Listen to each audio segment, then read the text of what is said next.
Como se fabrica um santo? Sim. Alguém viveu, morreu e um dia aparece canonizado. Como se fabrica, entre aspas, né? Como se faz para que alguém seja reconhecido na lista dos santos da igreja.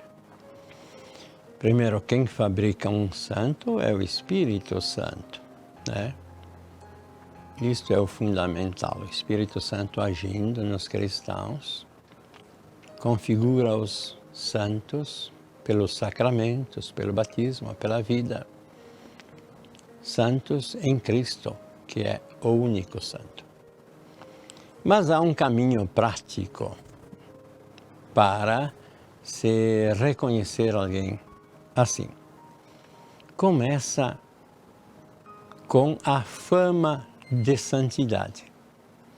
São 3 vozes que nós precisamos para declarar alguém santo.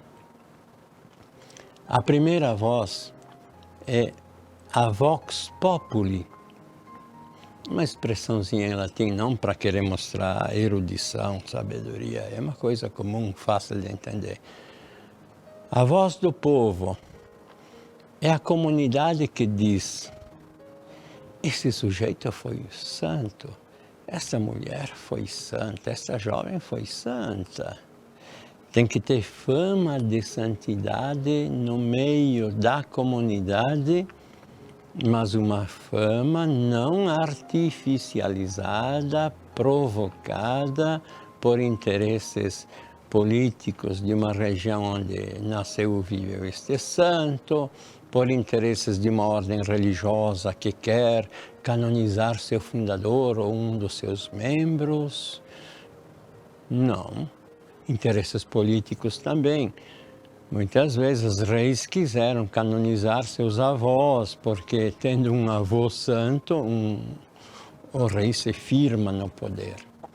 Então aí tem que ser muito prudente para ver quem está pedindo. Se é alguém com interesses muito rasteiros ou é algo que nasce da comunidade cristã.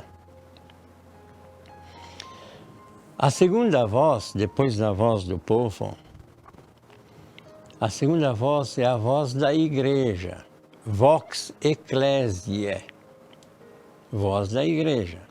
O santo é sempre alguém da igreja, é um filho da igreja. Ele não é de uma família, ele não é de uma associação, ele não é de uma congregação, de uma ordem religiosa. O santo é da igreja. Por isso, a igreja vai avaliar, verificar a sua vida. E para fazer isso, claro, tem que ter gente interessada pedindo, apresentando à igreja este pedido. Então, o bispo recebe, avalia se tem fundamentos, se convém começar esse processo. Sempre tem que passar pelo bispo. Nesses tempos, numa cidade no Brasil, alguém de lá me telefonou, porque eu trabalhei um pouquinho nisto, querendo saber como fazer para canonizar um padre que trabalhou na cidade, que era um padre de bênção forte, e não sei o quê. E eu percebi que era assim, um grupo que queria canonizar. A primeira coisa que eu disse para essa pessoa foi o seguinte: não são vocês, é a diocese, o bispo tem que dar a chancela para começar isto. Vocês têm que ser prudentes de ver a vida. Se vocês acreditam que foi santo, apresentem ao bispo, mas só se começa um processo com abertura chancelada pelo bispo do lugar. Assim, depois de aberto este processo, vai se verificar a vida heróica desse cristão, dessa cristã. Vida heróica. Não é qualquer Álvaro, não é qualquer padre Álvaro que pode ser apresentado. Tem que ser alguém mais. Viu, Karina? Tem que ser alguém mais, que teve uma vida cristã, que serve de exemplo e que foi provada e que viveu em nível superior.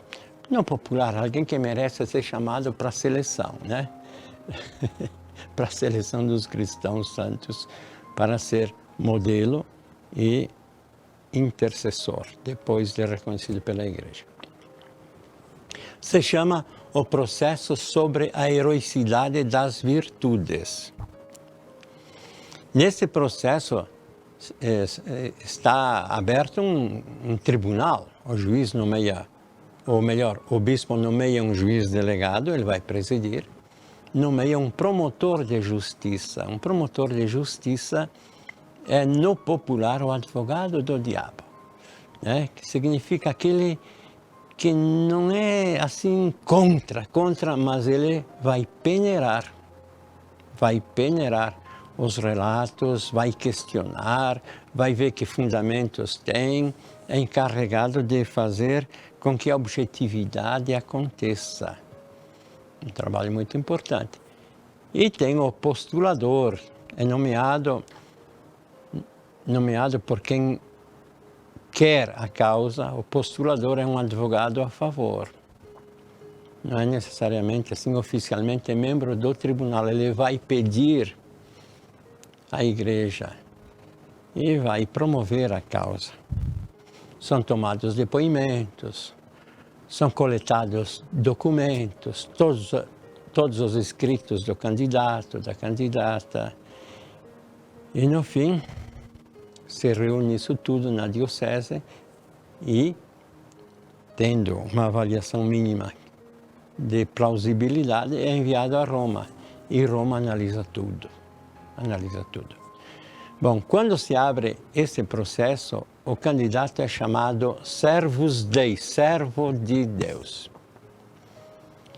Quando esse processo é aprovado da vida da pessoa, lá em Roma votam e aprovam que foi heroicamente cristã, então ele é chamado venerável. Aqui na região nós somos ricos em santidade popular e de pessoas que iluminaram. Nós temos então em São Domingos do Sul a causa aberta do Monsenhor João Benvenu, que nasceu na paróquia então de Santa Teresa, hoje município São Valentim, paróquia Santa Bárbara, comunidade Santa Teresinha. Depois, uns meses de ministério em Porto Alegre, uns meses em Osório, e mal completou um ano de padre, se tornou pároco de São Domingos, onde ficou 50 anos até morrer. Monsenhor Benvenu é Servus Dei, servo de Deus, seu processo está andando. Já o Frei Salvador Pinzetta, meu segundo primo, né, que nasceu na linha 30, Casca, depois se tornou capuchinho, 2 anos em Garibaldi, o resto em Flores da Cunha, com fama de santidade em vida, já foi feito o processo e por unanimidade em Roma aprovado. Então ele é já venerável. A sua vida foi aprovada como vida verdadeiramente cristã. O terceiro passo, a terceira voz, Vox Dei, Vox Populi, fama de santidade. Vox Ecclesiae, a igreja que avalia que a vida do sujeito foi santa mesmo. O terceiro passo, a terceira voz, Vox Dei, é a questão dos milagres. É uma coisa até discutida na teologia se precisaríamos desses milagres para declarar alguém santo. Mas atualmente a prática é esta. Depois de aprovadas as virtudes, apresenta-se um milagre, pode ser até ao mesmo tempo, mas um milagre, presumível milagre, uma cura extraordinária que a ciência não explica. E tem peritos médicos já aqui na diocese quando se faz isto, e depois uma comissão médica também em Roma, de pente fino, porque o Papa Bento XVI mandou apertar, não queria deixar passar facilmente essas coisas. Então aí são os tempos de Deus, das pessoas, o que vai acontecendo. Então quando se comprova um milagre, é declarado bem-aventurado, beato, vamos dizer que seja assim um santo regional, ainda não proposto para toda a igreja. E já se pode oficialmente na região invocar liturgicamente a sua intercessão. Acontecido e provado um segundo milagre, então vem a canonização e ele é proposto como santo para toda a igreja, com um dia no calendário para ser lembrado na liturgia. Então, gente, é muito bonito isto.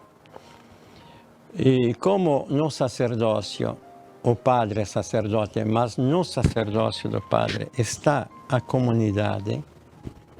Quando eu celebro a missa, a comunidade está comigo e eu estou com a comunidade. Assim também quando tem um santo, ele personifica não só a sua santidade pessoal, mas a santidade da família, da comunidade, dos seus amigos, da igreja. A santidade da comunidade está neste santo reconhecido. E os santos são, primeiro, exemplos e, junto com isso, intercessão. Muitos buscam no santo a bênção forte do Monsenhor Benvenu, a intercessão do Frei. É justo e legítimo, mas isso supõe que a pessoa tenha fé e vontade de seguir Nosso Senhor Jesus Cristo e, neste seguimento, invocar a bênção e as graças que necessita. Mais uma vez, foi muito bom ter estado com vocês. Amém.